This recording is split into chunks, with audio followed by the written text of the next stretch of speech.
اور جب ظاہر ہے ملزمان یہی کہتا ہے کہ یہ غلط ہیں اور اس کے بعد پھر ٹرائل شروع ہو جاتا ہے۔ اگر یہ مقدمہ چلتا ہے اور اس میں زیادہ تر ثبوت جو ہیں وہ دستاویزی ہیں، بینک اکاؤنٹس ہیں اور بینک آفیسرز نے تصدیق کی ہے کہ یہ بینک اکاؤنٹس کھلے گئے، فلاں آپریٹ کر رہا تھا، ان ملازمین کے تنخواہیں جو ہیں وہ 15,000 ہے، 20,000 ہے، 40,000 ہے، 80,000 ہے، لیکن ان ملازمین کی تنخواہوں میں پیسہ جو رقم آ رہی ہے وہ آ رہی ہے کروڑوں نہیں اربوں کے حساب سے۔ ایک اکاؤنٹ میں 4 ارب روپیہ بھی گیا، اور بیسیکلی ایف آئی اے کے مطابق وہ تمام کے تمام یہ پیسے جو ہیں وہ شہباز شریف فیملی کے ہیں،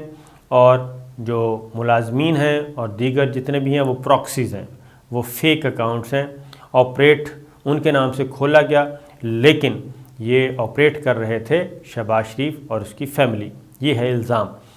تو کافی دستاویزی ثبوت موجود ہیں، کئی جلدیں ہیں، ظاہر ہے اکاؤنٹس کی ڈیٹیلز ہیں، بینک آفیسر نے تصدیق کر دی ہے۔ تو یہ مقدمہ چلتا ہے تو زیادہ سے زیادہ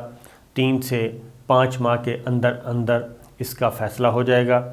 بری ہونا ہوا بری ہو جائیں گے، سزا ہونی ہوئی سزا ہو جائے گی۔ تو اس سے زیادہ لمبا کیس چلتا نہیں ہے، فوجداری کیس ہے، کرمنل کیس ہے، اور یہ دیوانی مقدمہ نہیں ہے کہ جس میں تاریخیں بھی لمبی لمبی دی جائیں۔ تو دیکھتے ہیں کیا ہوتا ہے۔ اب 18 فروری کو یہ مقدمہ فرد جرم عائد ہونی ہے۔ فرد جرم عائد ہونے کے بعد مزید معاملات خراب ہو سکتے ہیں، اور شاید اسی لیے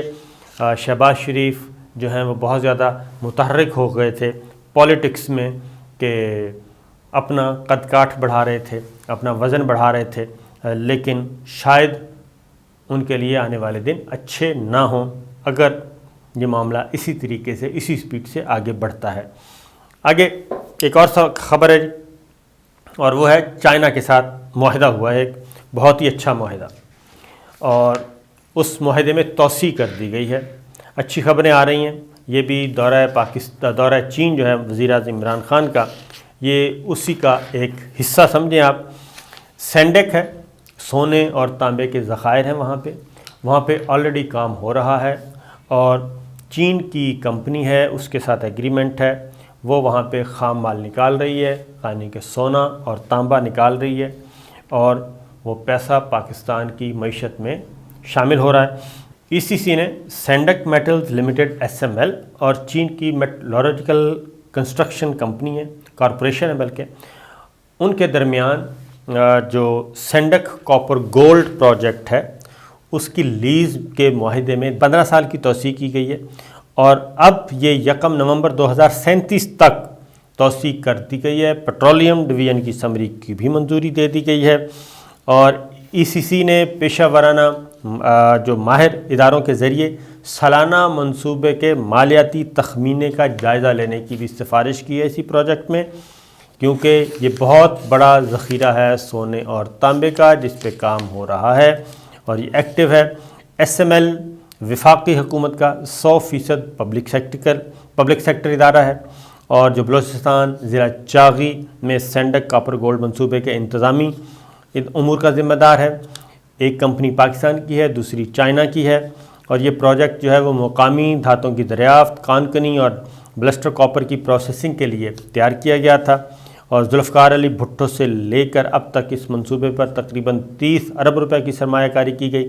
اور پھر 31 اکتوبر 2022 تک ایکسپورٹ پروسیسنگ زون ڈکلیئر کر دیا گیا تھا۔ یہ چینی سرکاری کمپنی ایم سی سی 2001 سے اس منصوبے پر کو لیز پر چلا رہی ہے، اور مشرف انتظامیہ نے بھی اس میں اضافہ کیا تھا، اور اب 15 سال کی مزید توسیع کر دی گئی ہے۔ تو اس سے کہہ سکتے ہیں کہ ہم پاکستان اور چائنا کے درمیان معاملات اچھے جا رہے ہیں، اور اگر یہ سینڈک کے ساتھ ساتھ ریکوڈک پہ بھی کام شروع ہونے والا ہے تو اس کے بعد مزید اچھی خبریں آپ کو سننے کو ملیں گی۔ اب وزیر اعظم عمران خان نے وزراء کو جو ہے ان کی کارکردگی جانچنے کے لیے ایک نیا طریقہ دریافت کیا ہے،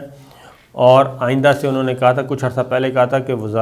وزیروں کی کارکردگی اور وزارتوں کی کارکردگی اس کا جائزہ لیا جا رہا ہے، اور اس کے لیے انہوں نے خاموشی سے ارباب شہزاد جو ان کے ایڈوائزر ہیں ان کو مختص کیا گیا تھا ان کاموں کے لیے، اور انہوں نے خاموشی سے رپورٹ تیار کی، وزیر اعظم عمران خان کو پیش کی، اور اس میں 55 لوگوں میں صرف 10 لوگ جو ہیں ان کو سرٹیفکیٹ دیا جا سکا، اور باقی 45 لوگ اچھی کارکردگی کا مظاہرہ نہیں کر سکے، یہی کہہ سکتے ہیں۔ اور جن 10 لوگوں کو، کابینہ ممبرز کو یہ سرٹیفکیٹ دیے گئے، ان میں صرف 8 وزیر ہیں۔ وزیروں کی تعداد، وزراء مملکت کی تعداد بہت زیادہ ہے، لیکن صرف 8 وزیر اس میں شامل کیے گئے تھے، اور 2 جو ہیں وہ معاونین خصوصی شامل ہیں، باقی سب کو فارغ کر دیا گیا۔ بہترین کارکردگی نمبر 1 پہ مراد سعید صاحب کو دی گئی، اسد عمر صاحب دوسرے نمبر پہ قرار پائے، ثانیہ نشتر تیسرے نمبر پہ رہیں، شفقت محمود جو کہ پی ٹی آئی پنجاب کے صدر بھی ہیں، ان کو چوتھا نمبر دیا گیا، بلکہ تیسرا نمبر جو ہے شفقت محمود چوتھا نمبر، شیریں مزاری صاحب 5واں، خسرو بختیار صاحب 6ٹھا، اور معید یوسف ان کو 7واں نمبر ملا۔ 8واں نمبر ملا عبدالرزاق داؤد جو کہ ایڈوائزر ہیں، شیخ رشید وفاقی وزیر ہیں، ان کو 9 نمبر پہ رکھا گیا، اور فخر امام ان کو آخری یعنی کہ 10ویں نمبر پہ رکھا گیا۔ اب شیخ رشید صاحب وزارت داخلہ چلا رہے ہیں، فخر امام صاحب نیشنل فوڈ سیکورٹی ہیں،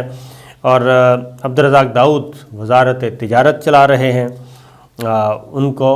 کیونکہ وہ امپورٹ ایکسپورٹ اس پہ خاصی توجہ دے رہے ہیں، تو یہ ٹوٹل 8 وزراء اور 2 معاونین جو ہیں وہ اس قابل قرار پائے، اور باقی جو ہیں ان کی ہو گئی چھٹی۔ شاہ محمود قریشی صاحب کو بھی سرٹیفکیٹ نہیں مل سکا، فواد چودھری صاحب کو بھی نہیں مل سکا، فروغ نسیم صاحب کو نہیں مل سکا۔ بہت سے اہم جو وزراء ہیں ان کو یہ سرٹیفکیٹ نہیں مل سکا۔ تو بہت سارے وزراء جی، اہم ترین وزراء جو ہیں وہ وزیر اعظم عمران خان کے نزدیک کارکردگی کے اعتبار سے فٹ قرار نہیں پائے۔ ان میں وزارت اطلاعات و نشریات فواد چودھری صاحب ہیں، وزیر خارجہ شاہ محمود قریشی، وزیر قانون فروغ نسیم صاحب، ملک امین اسلم، اور خاص طور پہ حماد اظہر، شوکت ترین وزیر خزانہ وہ بھی نہیں دل کو بھائے، شبلی فراز اعظم سواتی صاحب، یہ سب کے سب، اور بہت سارے، ایون ملک امین اسلم جو کہ کر رہے ہیں ماحولیات کے اعتبار سے بہت کام کر رہے ہیں، تو یہ سب کے سب ناکام قرار پائے اور ان کی کارکردگی سے مطمئن نہیں ہیں۔ انہوں نے کہا کہ جی مزید مطمئن ہو، اور پھر کئی وزراء نہیں بھی آئے تھے تو انہوں نے کہا کہ تمام وزراء کو آنا چاہیے تاکہ جن کو سرٹیفکیٹ ملے ان کی حوصلہ افزائی ہو، اور جو باقی وزراء بھی آ کے دیکھیں کہ کیسے کام کیا جاتا ہے۔ خیر، اب آتے ہیں ایک اہم خبر جو ہے وہ صدارتی نظام کی طرف۔ صدارتی نظام بھی آہستہ آہستہ اس میں اب آوازیں آ رہی ہیں۔ شاہ فرمان گورنر خیبر پختونخوا انہوں نے یہ سلسلہ شروع کر دیا تھا، اور اس کے بعد اگلی آواز صدارتی نظام کے حق میں آئی فیصل جاوید صاحب کی۔ اس کے بعد اگلی آواز ایک اور آئی ہے، وہ ہیں عثمان ڈار صاحب۔ فیصل جاوید صاحب بھی وزیر اعظم عمران خان کے انتہائی قریب ہیں، اور عثمان ڈار صاحب بھی بہت ہی قریب ہیں، تو ان دونوں نے بھی صدارتی نظام کی حمایت کر دی ہے، اور آہستہ آہستہ کابینہ کے ارکان جو ہیں اور پی ٹی آئی کے، فیصل جاوید خالص پی ٹی آئی بریڈ ہے جی، اور عثمان ڈار خالص پی ٹی آئی بریڈ ہے، شاہ فرمان خالص پی ٹی آئی بریڈ ہے، تو خالص جو پی ٹی آئی کے لوگ ہیں وہ صدارتی نظام کی حمایت کے لیے آہستہ آہستہ آگے بڑھ رہے ہیں اور اس ڈیبیٹ میں شامل ہو رہے ہیں۔ جبکہ سینٹ کی قائمہ کمیٹی ہے قانون و انصاف، اس نے ایک ایشو ٹیک اپ کر لیا ہے اور ترجیحی بنیادوں پہ کیا ہے، اور اب انہوں نے کہا ہے کہ نئے صوبوں کے قیام کے معاملے پر عوامی سماعت ہوگی۔ اس کمیٹی کے چیئرمین علی ظفر صاحب ہیں، سینیٹر ہیں اور وزیر اعظم عمران خان کے بہت قریب ہیں، اگین میں آپ کو کہوں گا، اور جنوبی پنجاب اور بہاولپور دونوں صوبوں کے لیے جی ایک بل پیش کیا گیا تھا، اور بل پیش کیا تھا کسی اور نے نہیں کیا، مسلم لیگ نواز کے رانا محمود الحسن، انہوں نے بل پیش کیا تھا، اور سینٹ سے وہ بل ریفر ہوا تھا قائمہ کمیٹی کو، اور پرائیویٹ ممبرز بل تھا،